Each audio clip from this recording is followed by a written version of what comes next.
중견 제조업체에 다니는 김 차장은 약 10년 만에 다시 소재 영업을 하는 영업대표로 인사발령을 받았습니다. 사실 약 10년 전인 사원 시절 4년간 영업을 경험했기 때문에 다시 하는 것에 대해서 자신이 있었고, 고객사의 실무자들과 구매 담당자들과도 어느 정도 안면이 있었기 때문에 무난하게 매출 실적을 올릴 수 있으리라 생각했습니다. 하지만 막상 영업을 시작하고 한 달이 지난 지금 다시 발령이 났을 때의 자신감은 사라진 지 오래고, 하루하루 영업을 하는 것이 너무 힘들다는 생각이 들었습니다. 10년 전과 비교했을 때 영업 환경이 너무 달라져 적응하기가 쉽지 않기 때문이죠. 친분이 있다고 생각하는 고객도 매우 까다롭게 구매 선정을 하고 있고, 관계 형성이 되어 있었던 고객과도 사적인 자리를 좀 가지려 하면 피하기 바빴습니다. 왜냐하면 고객이 영업사원과 식사 자리를 갖는 차제를 부담스러워하고 있고, 과거와는 달리 실무자 한 명이 구매에 대하여 많은 권한을 갖고 있지 않기 때문이죠. 덕분에 구매 담당자 외에 구매와 관련된 유관 부서의 담당자들까지도 신경 써야 할 게 많아졌습니다. 도대체 무엇이 영업 환경을 이렇게 변하게 만들었으며, 그리고 또 김 차장은 어떤 대응책을 가지고 영업을 해야 하는 걸까요? 이번 시간에는 변화하는 영업 환경, 그리고 밸류셀링에 대해 알아보겠습니다. 학습을 통해 거시 환경의 변화를 이해하고 변화의 결과를 설명할 수 있고, 현대 영업 환경의 변화를 이해할 수 있습니다. 또한 비대면 영업의 상황과 그 대응책을 알고 적용할 수 있습니다.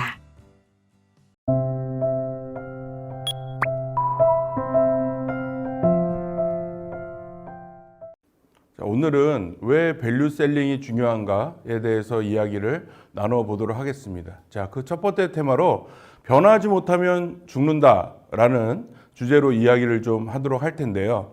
W. 제임스는 이런 이야기를 했습니다.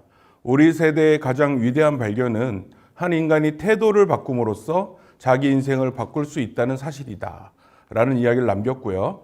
유명한 세일즈 컨설턴트인 브라이언 트레이시는 당신은 변화하는 환경의 창조자가 될 수 있고 변화에 따른 희생자가 될 수도 있다라는 이야기를 남겼습니다. 자, 이 두 명언이 가지고 있는 공통점이 무엇일까요?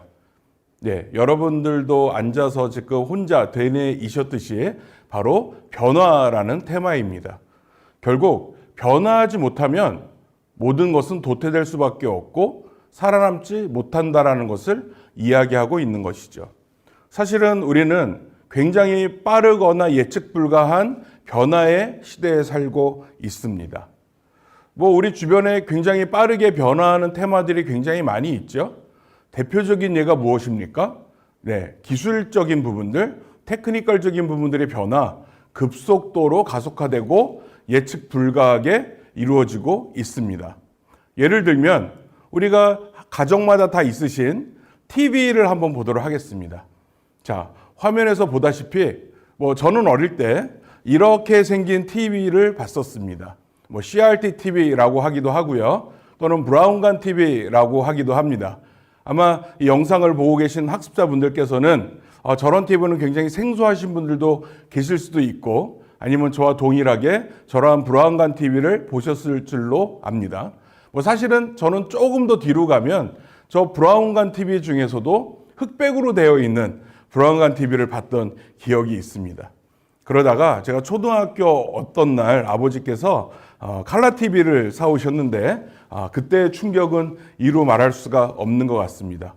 그리고 나서 한 3, 40년간 저런 브라운관 TV의 형태가 지속되다가 2000년대 중반에 PDP TV, LCD TV라는 굉장히 얇아진 형태의 TV가 등장하기 시작했습니다. 그리고 브라운관 TV는 종적을 갖추게 됐죠. PDP TV와 LCD TV가 공존하던 시점이 있었습니다. 그러다가 어느 순간 PDP TV는 사장이 됐습니다. 그리고 LCD TV가 조금 더 진보하게 됐죠. 그래서 LED TV라는 형태로 진보가 되었고요. 현재는 LED 형태의 더 진보된 형태인 QLED 또는 OLED라는 어떤 기술의 진보를 통해서 메이커사들이 경쟁을 하고 소비자들을 현혹하고 있죠. 기술은 이렇게 빠르게 변화하고 있습니다. 자, 화면에서 보시다시피 여러분들 저 단어들 혹시 아십니까? 듣보잡, 지몬미, 쏠까, 떡실신 이런 단어들 혹시 아시는지 모르겠습니다. 사실은 제가 며칠 전에도 집에 있는 우리 아이들한테 특히 중학교를 다니는 우리 아들한테 저 얘기를 했다가 아들이 아버지 그게 무슨 이야기입니까? 무슨 단어인지 모르겠다라는 이야기를 저한테 할 때 전 개인적으로 좀 충격이었습니다. 생각해 보니까 저 단어들은 2000년대 중후반에 많이 썼던 단어인 것 같습니다. 실제로 제가 2000년대 후반쯤에 모 공기업의 부장님들 모시고 리더십 강의를 할 때 보여드렸던 슬라이드입니다. 요즘 젊은이들은 듣보잡, 지몬미, 안습 이런 단어를 쓴다라는 강의를 했던 것이 기억납니다. 그러나 여러분들 혹시 지금도 저런 단어를 쓰고 계십니까? 듣보잡 이런 단어 쓰시는 분들 주변에 못 보셨죠? 하다못해 우리가 인터넷 댓글을 달 때도 이제는 저런 단어들을 쓰지 않습니다. 언어 또한 굉장히 빠르게 진보하고 변화하는 것 같습니다. 요새 어떤 단어들 많이 나오고 있습니까? 2000년대 신조어와는 좀 다르게 축약어들 좀 많이 더욱더 확대되고 있죠. 내돈내산, 꾸안꾸, 어저치고 사실은 저런 것들을 생산해낸 사람이 누군지 모르겠지만 들을 때마다 굉장히 혼란스럽습니다. 그리고 그때마다 인터넷을 열어서 검색을 해봐야 되는 불편함이 있죠.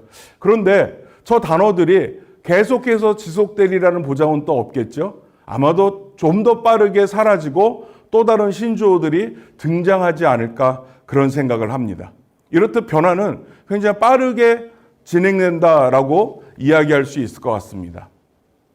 자, 그림에서 보시다시피 저렇게 안악들이 빨래터에서 빨래하던 모습, 굉장히 전통적인 우리나라 안악들의 모습입니다. 그런데 본인들 집에 앞에도 다 펌프가 있고 빨래할 수 있는 무슨 기능이 있었을 텐데 저렇게 빨래터에 모여서 빨래한다라는 것, 저것이 의미하는 것이 무엇일까요? 그렇습니다. 바로 소통을 의미하죠. 굳이 저기 모여서 안악들이 빨래를 하는 이유는 빨래라고 하는 본연의 목적뿐만 아니라 같이 이야기를 나누면서 한도 풀고 그리고 속에 맺힌 것도 좀 푸는 그런 시간을 좀 가져보고자 안악들이 매일같이 일정한 시간에 모여서 빨래를 하는 것이 아닐까 생각합니다. 저곳에서는 주로 어떤 이야기들이 많이 오고 갔을까요? 보진 않아서 모르겠지만 예측컨대 아마도 본인 가정의 남편이라든가 시댁 식구들의 흉 보는 것이 아마 대부분이 아니었을까 생각합니다. 그렇기 때문에 안악들이 빨래가 끝나고 딱 집에 갈 때 표정들은 다 어떻다고 합니까? 훤하다고 하죠. 소위 카타르시스라는 것이 일어나서 그랬을 거라고 예측할 수 있습니다. 그런데 이렇게 안악들이 빨래터에서 빨래하던 모습을 없앤 혁신적인 기술의 등장이 있었으니 바로 세탁기의 등장이라는 겁니다. 결국 세탁기의 등장은 안악들의 커뮤니케이션의 장, 이것들을 한순간에 없애버렸다라는 것이죠. 실제로 포춘지에서 발표한 발표를 보면 20세기 최고의 발명품, 여러분 뭐라고 생각하십니까? TV입니까? PC일까요? 컴퓨터일까요? 어떤 것이 20세기 최고의 발명품이라고 생각하세요? 세탁기는 아닙니다, 여러분. 20세기 최고의 발명품은 바로 WWW라고 합니다. 월드 와이드 웹. 여러분들이 그 덕분에 지금 인터넷상에서 제 영상을 시청하고 계신 것이죠. 그런데 20세기 초반에, 즉 1900년도 초반에 라틴 아메리카 인구의 30%가 하우스메이드에 종사하는 산업 인구였다고 합니다. 그런데 그 30%의 하우스메이드의 산업을 혁신적으로 없애버린 것이 바로 세탁기의 등장이라고 합니다. 이렇듯 어떤 신기술의 등장은 우리들의 사는 많은 삶의 형태를 변형시키거나 없애거나 새롭게 재창조하는 것이죠. 그러다 보니까 미래학자들이 어떤 예측을 하고 있었습니까? PC의 등장, 퍼스널 컴퓨터죠. 그리고 그것이 인터넷과 결합되고 게다가 스마트폰이 나오면서 그리고 그것이 지속적으로 발달되고 인터넷의 속도가 획기적으로 증가함에 따라서 미래의 인류는 어떻게 될 거라고 예측했습니까? 고독한 인류가 될 것이다. 소통의 장이 단절될 것이다. 그리고 수많은 자판 워리어들을 양성하고 독방에 갇힌 그러한 외로운 인류를 양산해낼 것이다. 이런 예측을 했죠. 그러나 실제로 그렇게 됐습니까? 화면에서 보시다시피 스마트폰이라는 것이 오히려 SNS라는 것과 결합이 되면서 더욱더 강력한 커뮤니티 그리고 커뮤니케이션의 장이 마련됐죠. 그것을 주도했던 것이 무엇입니까? 네, 2010년대 초반에 바로 트위터라는 것이 강력한 커뮤니티의 장을 주도를 했죠.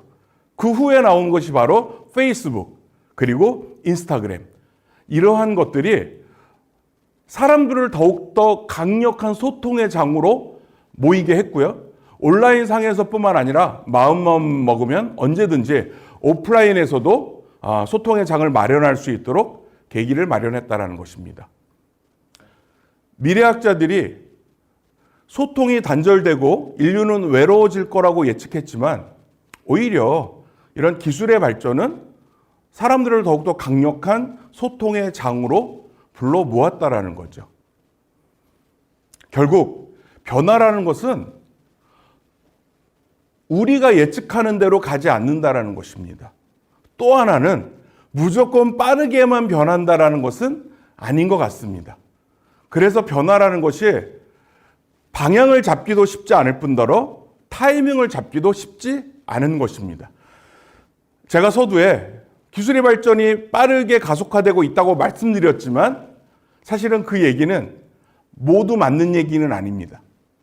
제 아는 형님 둘이 90년대 초반에 굉장히 유명한 글로벌 기업에 다니셨습니다. 혁신적이고 개혁적인 회사이기 때문에 많은 학습을 시켜주는 회사였어요.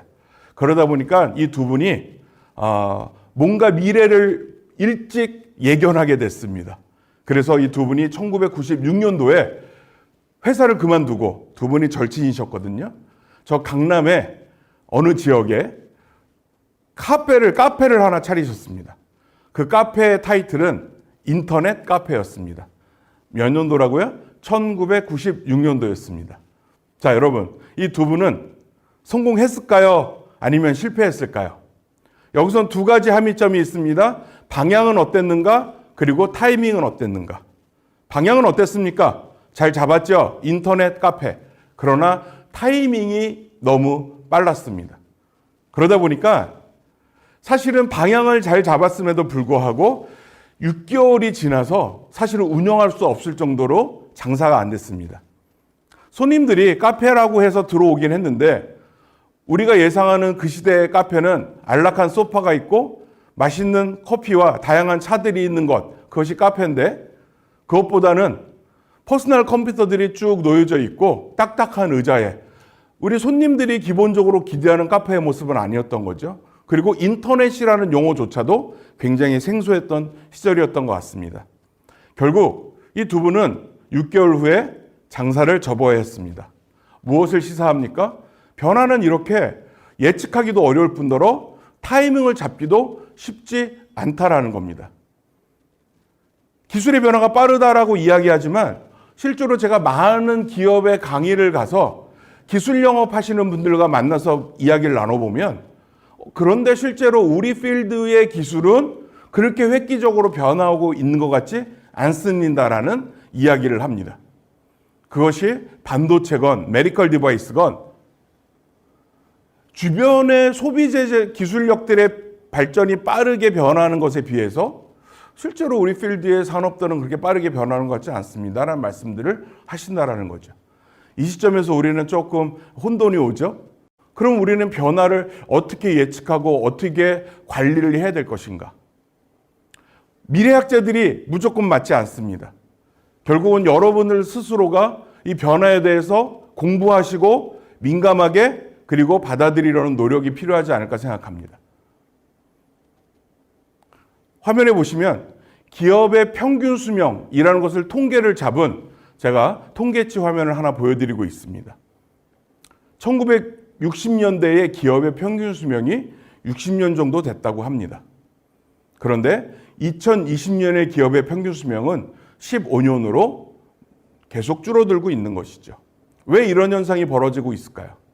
2030년의 기업들은 어떨까요? 여러분들의 회사는 어떻습니까?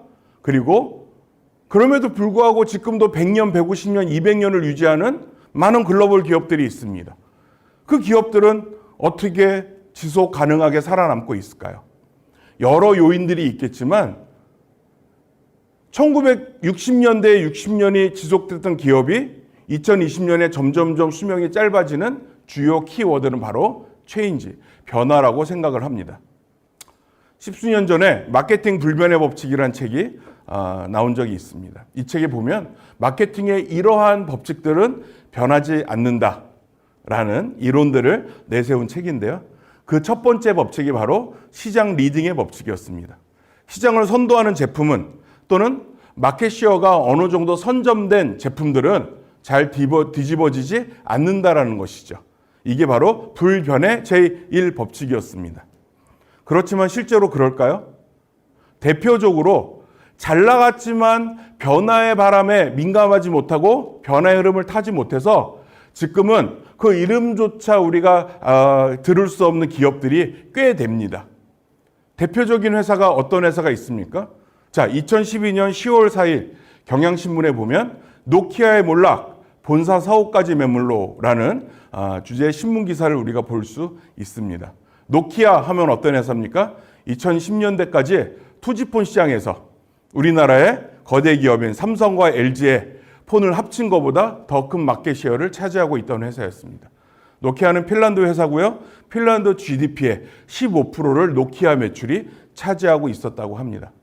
그러나 지금 타이틀에서 보다시피 몰락이라는 단어가 있고요. 본사 사업까지 매물로, 그리고 급기야는 노키아의 이 핸드폰 사업부는 마이크로소프트에 인수되는 그런 지경까지 이르게 됐었다라는 것이죠.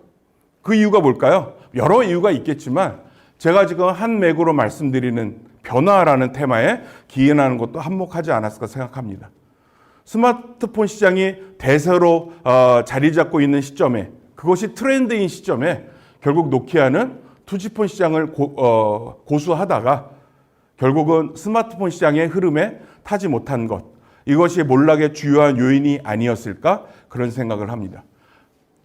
소니 마찬가지겠죠. 물론 소니가 크게 몰락해 있지는 않습니다. 지금도 건재하고 있지만 사실은 소니 하면 대표적인 제품은 디스플레이였습니다. 우리가 보고 있는 TV였죠.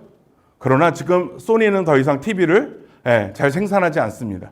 소니는 기업의 정책을 바꿨죠.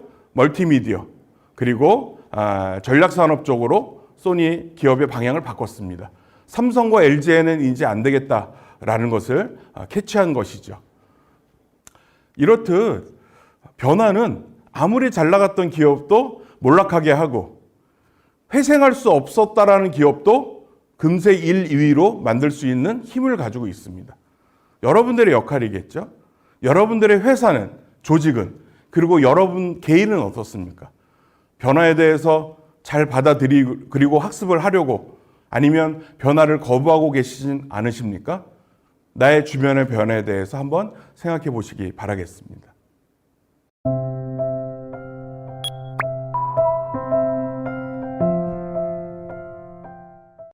여러분들의 영업 상황은 어떨까요? 우리의 영업 상황도 빠르게 변화하고 있습니다. 자, 여러분들의 시장 환경 한번 볼까요? 과거에 비해서 시장의 규제는 점점 강화되고 있습니다. 그리고 공정거래도 확대되고 있죠. 그래서 모든 기업들이 컴플라이언스를 많이 강조하고 있습니다. 그러다 보니까 영업사원들이 무슨 이야기를 합니까? 영업의 무기가 점점 줄어들고 있습니다. 이런 말씀을 많이 하고 있습니다. 가격은 점점 오픈되고 있습니다. 그리고 시장의 트렌드 자체가 글로벌화되고 있습니다. 마지막으로 디지털 트랜스포메이션으로 인한 지식 정보화 시대로 돌입했습니다. 사실은 일부의 사람들만 점유하고 있던 정보와 지식을 일반인들도 동일하게 갖게 됐다라는 것이죠. 자, 여러분들의 고객 성향은 어떻게 변하고 있습니까? 고객은 많은 정보를 과거에 비해서 보유하게 됐습니다. 인터넷 때문에 그렇죠? 그리고 점점 까다로워지게 됐습니다. 왜 그럴까요? 많이 알게 됐으니까 까다로워질 수밖에 없겠죠. 관계보다는 가격이나 정량적 데이터를 중시하게 됐습니다. 구매에 있어서 그렇다는 얘기죠. 왜 그렇습니까? 가격은 오픈되었고 품질은 기술의 발전으로 상향 평준화되었고 그리고 비대면으로 인해서 관계 형성이 어렵다 보니까 고객들이 영업사원이 찾아오는 것에 대해서 거부감을 갖습니다. 그냥 제안서 보내주세요. 또는 견적서 보내주세요. 우리가 결정해서 말씀드리겠습니다. 라는 식으로 의사결정이 일어나고 있죠. 그리고 과거에 비해서 실무부서보다는 구매부서의 구매 기능이 더욱더 강화되고 있습니다. 그렇다 보니까 스펙 중에서도 가격과 정량적 데이터를 중시하게 됐다는 것이죠. 구매 행위가 점점 투명해지고 있습니다. 이것은 아까 말씀드린 대로 공정거래라든가 규제와 연결되겠죠. 그리고 기업의 자체 감사 기능도 지속적으로 강화되고 있습니다. 제품군은 어떻게 변하고 있습니까? 점점 친환경, 그리고 AI가 접목된 인공지능, 그리고 기술의 개발이 사이클이 단축됨으로 인해서 하나를 개발했을 때 그것이 오래되지 않습니다. 이러한 제품군의 특성이 있습니다. 자, 여러분들의 경쟁 구도, 경쟁의 위치는 어떻게 변화하고 있습니까? 지금도 독점적 지위를 누리는 분들 계십니까? 있다면 정말 행복한 이야기죠. 사실은 기술의 상향 평준화로 인해서 경쟁 구도는 점점 심해지고 있습니다. 제품은 점점 비차별화되고 있고요. 고객들은 이제 제품의 어떤 차별화로 구매하는 시대는 점점 끝났다라고 이야기하고 있습니다. 후발주자들이 급격하게 시장 선두주자들을 쫓아오고 있습니다. 게다가 중국이라든가 이런 글로벌 경쟁자들이 계속해서 등장하고 있죠. 시장의 전략 전술은 어떻게 바뀌고 있습니까? 플랫폼 비즈니스의 전환을 많이 꾀하고 있습니다. 과거에는 컨텐츠를 보유한, 기술을 보유한 기업들이 힘이 있었다면 지금은 그 컨텐츠와 기업을 더욱더 확장시켜줄 수 있는 플랫폼 비즈니스가 각광이 되고 있죠. 생태계의 리더가 되고자 하고 있습니다. 그래서 더욱더 많은 비용을 선점하기 위해서 투자하고 있습니다. 게다가 이제는 오픈된 가격이 그리고 비차별화된 품질로 승부할 수 없기 때문에 어떻게 하면 고객에게 가치를 제공할 수 있는 영업을 할 것인가, 이러한 밸류셀링이라는 단어가 등장하기 시작했습니다. 자, 구매 조직 그리고 영업 조직은 어떻게 변하고 있습니까? 구매 조직이 과거에 비해서 구매에 대한 기능과 권한이 강화되고 있습니다. 그리고 심지어는 구매 조직에도 기술 구매가 도입되고 있어서요, 구매의 어떤 전문가뿐만 아니라 기술력을 가진 구매 인력들도 구매에 자리 잡게 됐습니다. 투명한 거래를 위해서 입찰 거래가 증가하고 있고요. 구매에 대해서 수시로 감사하고 더욱더 강력하게 감사하는 기능들이 강화되고 있습니다. 영업조직 또한 시스템화되고 있고요. 영업조직 개개인의 능력으로 영업하던 시대에서 조직이 힘을 발휘해서 영업하는 시대로 지속적으로 바뀌어가고 있습니다. 이렇듯 시장은 점점 투명해지고 규제는 강화되고 있으며 고객은 까다로워지고 똑똑해지고 있습니다. 여러분들의 제품은 경쟁사에 비해서 점점 비차별화되고 있고요. 당연히 경쟁은 심화되고 있습니다. 결국 제품이 출시되기만 하면 자동적으로 팔리는 시대는 끝났다는 겁니다. 그러면 우리는 지속적으로 영업이라는 행위를 통해서 우리 기업을 먹여 살려야 됩니다. 그러나 이러한 시대의 환경, 시장의 환경은 여러분들에게 어떠한 숙제를 줄까요? 한번 고민해 보시기 바라겠습니다.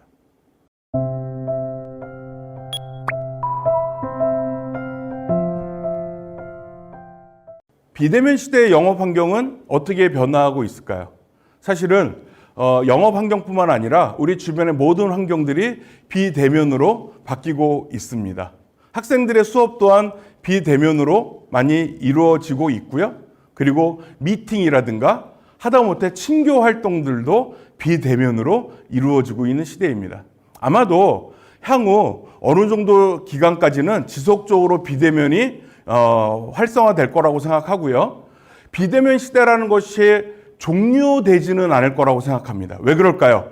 기업들이라든가 비대면으로 무엇인가를 해보니까 대면 상황으로 했던 것보다는 훨씬 더 시간이라든가 비용적인 측면에서 효율적인 부분도 있더라라는 것들을 경험하고 있기 때문입니다. 그래서 시간이 지나도 비대면에서 경험했던 장점들은 지속적으로 유지될 거라고 생각을 합니다. 혹시 이 영상을 보시는 우리 영업사원분들께서 비대면 시대는 곧 끝날 거니까 의미가 없다라고 생각하신다면 그것 또한 우리가 변화에 대해서 어떻게 보면은 착오하고 있는 것 아닐까 생각을 합니다. 그런 이유에서 우리가 비대면 시대에는 영업 환경이 어떻게 변화했으며 그리고 이 비대면 시대에 우리는 어떤 방법으로 영업해야 될 것인가에 대해서 진지하게 고민하는 것은 한번 필요할 것 같습니다. 자, 한번 여러분들 스스로 한번 영상을 잠깐 멈추시고 몇 가지만 메모해 보십시오. 정말로 비대면 시대가 됐더니 몇 년 전에 고객과 대면해서 영업하던 시대와는 뭐가 달라졌을까? 첫 번째로 저는 고객 개인이 영업사원과의 만남을 꺼려하게 됐다는 것을 말씀드리고 싶습니다. 물론 그렇지 않은 고객들도 있지만 고객의 성향에 따라서는 영업사원과의 만남을 극도로 꺼려하는 고객들이 실제로 정말로 많이 있다고 하십니다. 아마 여러분들도 경험하실 거라고 생각을 합니다.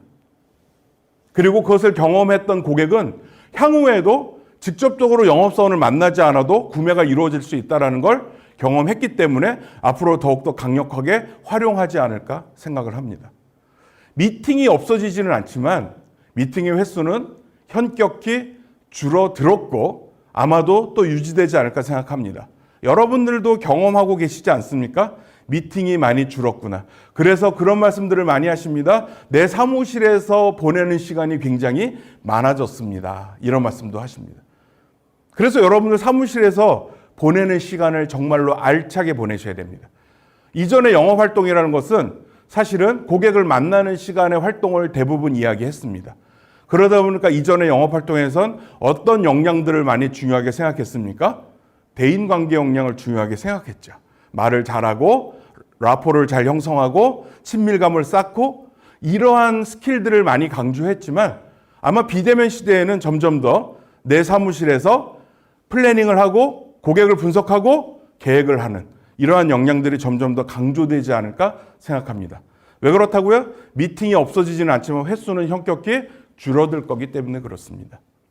고객이 정책적으로 외부인과의 접촉을 금지시키고 있습니다. 이것은 고객 개개인이 영업사원을 만나고 싶어도 물리적으로 안 되는 것이죠.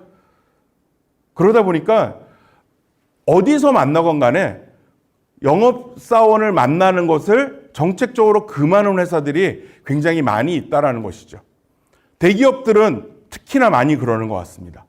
그리고 혹시 병원이라든가 특히 종합병원, 대학병원을 영업하시는 분들이라든가 특히 기술적으로 굉장히 예민한 분야에 영업을 하시는 분들은 그 기업 자체에서 외부인과의 접촉을 금지시키고 있기 때문에 고객 개개인의 성향과 의사와는 상관없이 접촉이 현저히 줄어들고 있습니다.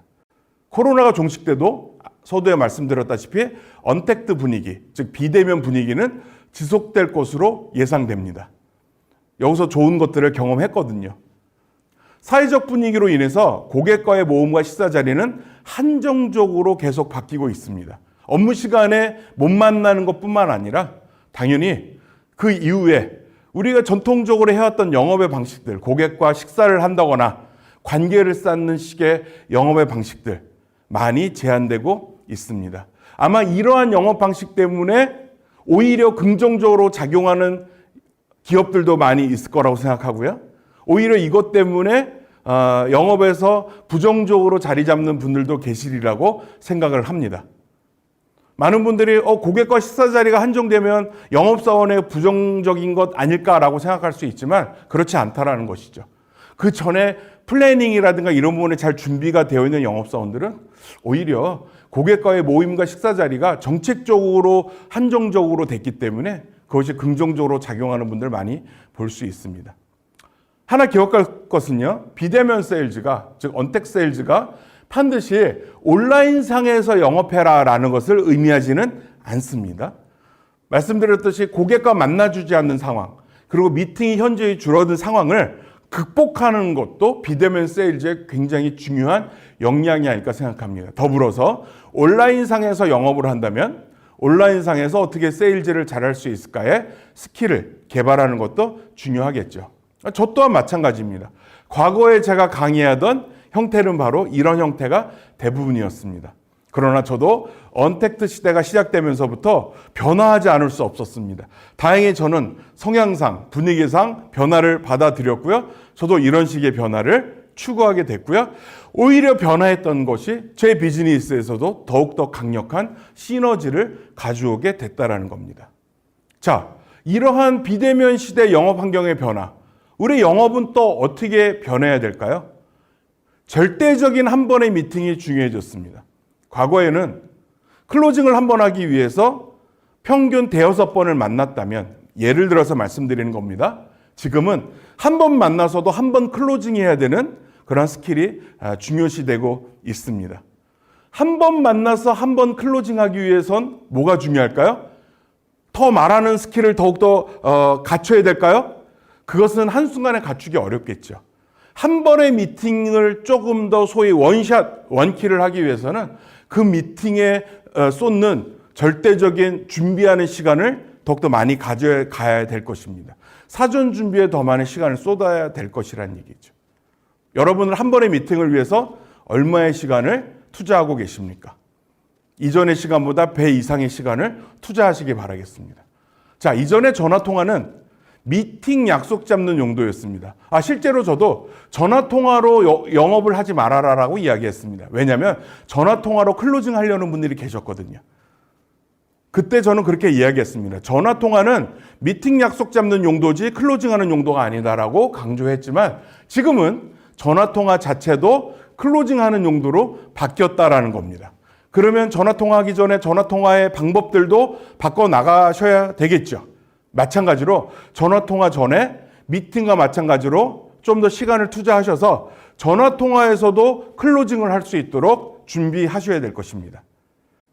한 번의 미팅이 성공적으로 되기 위해서는 고객이 이 미팅의 밸류, 가치를 느끼도록 준비하셔야 됩니다. 여러분들에게는 모든 미팅의 가치가 있지만 고객이 여러분과 미팅을 하고 나서 성과가 없다고 생각한다면 이 미팅을 손실로 간주합니다. 고객은 항상 바쁘잖아요. 그래서 여러분들이 한 번의 미팅을 힘겹게 얻었을 땐 고객도 그 미팅이 끝났을 땐 A라는 영업사원의 미팅은 나에게도 가치가 있었구나라고 느끼도록 만드셔야 된다는 거죠. 고민하셔야 됩니다. 이 미팅이 어떻게 하면 고객에게도 가치를 줄 것인가. 의사결정자를 명확히 타겟하셔야 됩니다. 그래서 조금 더 의사결정에 영향권이 있는 사람들을 만나시려고 노력하셔야 됩니다. 왜 그렇다고요? 미팅의 횟수가 줄어들었기 때문입니다. 결코 담당자만 만나서 영업하시면 여러분들의 영업은 진전시킬 수 없고 성공의 확률도 그만큼 떨어질 것입니다. 방금 말씀드린 대로 미팅이 줄었기 때문에 현격히 늘어난 내 사무실의 시간을 어떻게 보낼 것인가 고민하셔야 됩니다.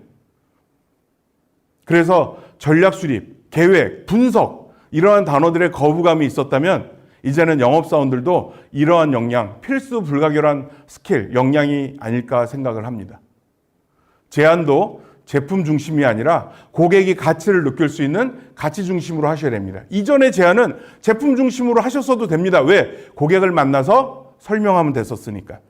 그래서 종이에 보이는 것 이상의 것들을 말로서 설명하면 됐었습니다. 그런데 이제는 미팅이 제한적이기 때문에 고객이 제안서만 달라고 합니다. 객관적인 제안서만 가지고 평가를 한다라는 것이죠. 여러분들이 설명할 기회가 없습니다. 그렇다고 한다면 이제 제안서에도 제품이 아닌 가치 중심으로 접근해서 고객이 여러분들의 제안 자체에 차별화가 있다고 느끼도록 해야 된다는 것이죠. 결국 변화의 시대, 수많은 변화가 일어나고 있습니다. 특히 언택트 시대로 변화함에 따라서 우리는 미팅의 기회도 줄어들고 무엇인가 차별화된 제안을 해야 되는 시대가 왔다라는 것이죠. 이러한 상황에서 우리의 대안은 무엇입니까? 여러분들은 대안으로서 무엇을 고민하고 싶습니까? 저는 그 대안으로서 밸류셀링이라는 답을 좀 드리고 싶습니다. 밸류셀링은 제품이 아니라 고객에게 가치를 제공하자라는 셀링 방식입니다. 오늘의 이야기를 좀 정리하자면 변화는 우리 회사와 나의 생존의 핵심 키워드라는 것입니다. 내 주변의 변화를 심도 있게 고민해 보시기 바라겠습니다. 영업 환경 또한 빠르게 변화하고 있고요. 또는 예측 불가하게 변화하고 있습니다. 때로는 느리게 변화해서 우리가 타이밍을 잡지 못하는 것들도 있다라는 것 기억하십시오. 더 이상 제품을 소구하는 형태로 영업해서는 우리가 선택의 대안이 될 수 없다라는 것입니다. 어떻게 하면 고객 관점의 밸류, 가치를 파는 영업을 할 수 있을 것인가? 이 부분을 고민하는 것이 향후 영업의 해답이 아닐까 생각합니다.